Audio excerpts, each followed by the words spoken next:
नमस्कार। तो चलिए आज हम भारतीय न्याय संहिता यानी बीएनएस की एक बहुत ही जरूरी धारा को समझते हैं। ये वो धारा है जो चोरी और एक खतरनाक हिंसक अपराध के बीच की लाइन खींचती है। हम बात कर रहे हैं धारा 309 यानी लूट की। देखिए, ये सिर्फ किसी का सामान लेना नहीं है, बल्कि ये डर और हिंसा का इस्तेमाल करके किसी से कुछ छीनना है। आइए इसे परत दर परत समझते हैं।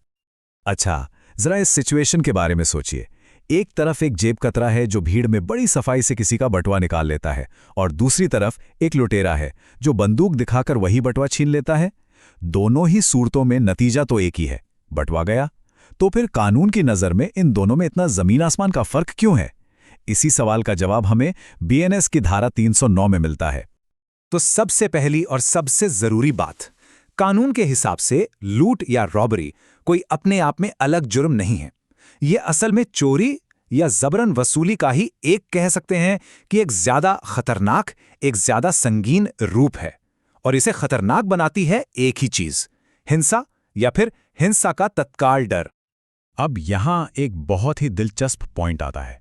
कानून कहता है कि हर लूट की जड़ में, उसकी नींव में दो में से कोई एक अपराध जरूर होता है। या तो वो चोरी से शुरू होती है या फिर जबरन वसूली यानी एक्सटॉर्शन से।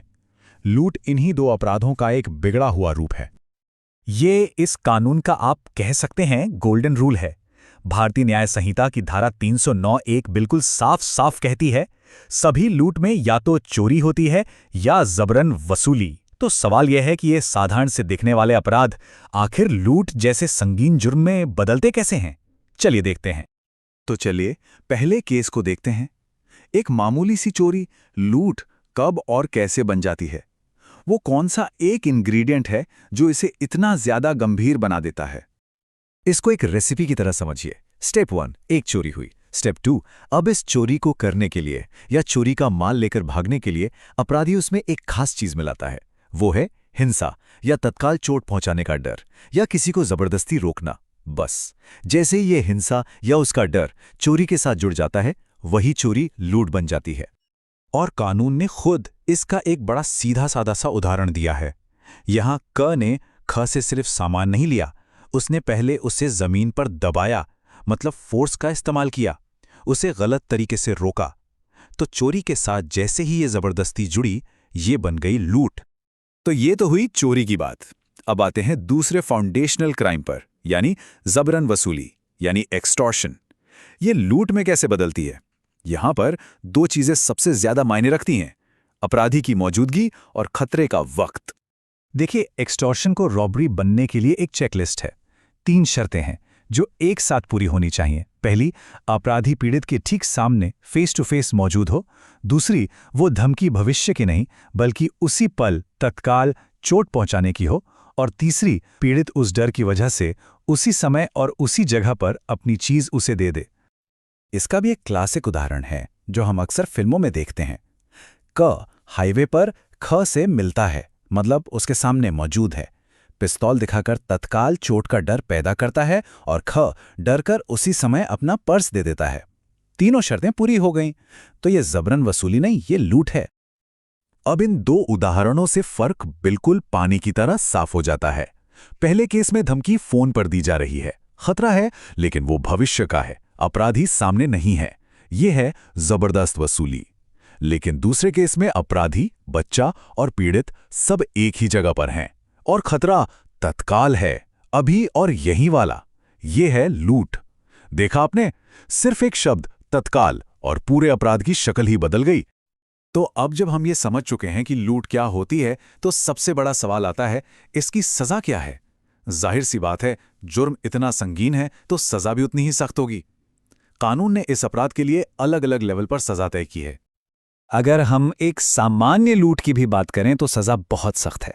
इसमें अपराधी को 10 साल तक के कठोर कारावास यानी रिगरस इम्प्रिजनमेंट की सजा हो सकती है और साथ में जुर्माना भी लग सकता है। इससे ये तो साफ है कि कानून इस अपराध को बिल्कुल हल्के में नहीं लेता।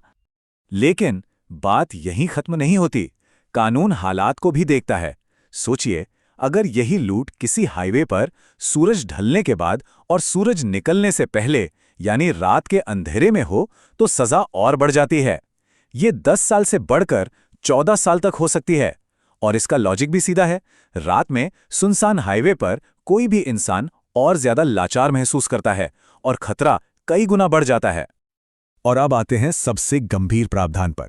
अगर लूट करने के दौरान या उसकी कोशिश में भी किसी एक अपराधी ने भी जानबूझकर किसी को चोट पहुंचाई, तो उस अपराध में शामिल सभी लोगों को आजीवन कारावास यानी लाइफ इम्प्रिजनमेंट तक की सजा हो सकती है। जी हां, सिर्फ चोट पहुंचाने वाले को नहीं, बल्कि उस ग्रुप में शामिल सभी को। एक और जरूरी बात, कानून सिर्फ अपराध के पूरा होने का इंतजार नहीं करता। लूट करने की सिर्फ कोशिश करना भी अपने आप में एक गंभीर अपराध है। अगर कोई लूट करने की कोशिश करते हुए पकड़ा जाता है, भले ही वो कामयाब ना हो पाए, तब भी उसे 7 साल तक के कठोर कारावास की सजा हो सकती है। तो चलिए, अब तक हमने जो कुछ भी समझा उसे फटाफट एक जगह समेट लेते हैं। इसके बाद चोरी, जबरन वसूली और लूट के बीच का कंफ्यूजन हमेशा के लिए खत्म हो जाएगा। ये टेबल सब कुछ साफ कर देती है। चोरी में हिंसा नहीं है, जबरन वसूली में डर तो है, पर वो भविष्य का हो सकता है। लेकिन लूट में डर हमेशा तत्काल होता है और अपराधी सामने मौजूद होता है। और सजा में भी यही गंभीरता दिखती है। 3 साल, 5 साल और फिर सीधा 10 साल या आजीवन कारावास। और हां, एक और चीज जिसमें अक्सर लोगों को कंफ्यूजन होता है, लूट और डकैती। कानून में इन दोनों के बीच सिर्फ एक फर्क है, ये एक नंबर गेम है। अगर 1 से 4 लोग हैं तो वो लूट है। जैसे ही ये संख्या 5 या उससे ज्यादा हो जाती है, वही अपराध डकैती बन जाता है, जिसकी सजा और भी ज्यादा सख्त है। और अब आखिर में एक सवाल जो सोचने पर मजबूर करता है। कानून डकैती की सिर्फ तैयारी करने को भी एक अपराध मानता है, लेकिन लूट की तैयारी करने पर कोई सजा नहीं है। ऐसा क्यों है? क्या इसके पीछे सोच ये है कि जब 5 या उससे ज्यादा लोग एक साथ मिलकर कोई हिंसक अपराध की योजना बनाते हैं, तो वो समाज के लिए एक कहीं बड़ा और संगठित खतरा बन जाते हैं? इस कानूनी फलसफे के बारे में क्या विचार है आपका? एक दिलचस्प सवाल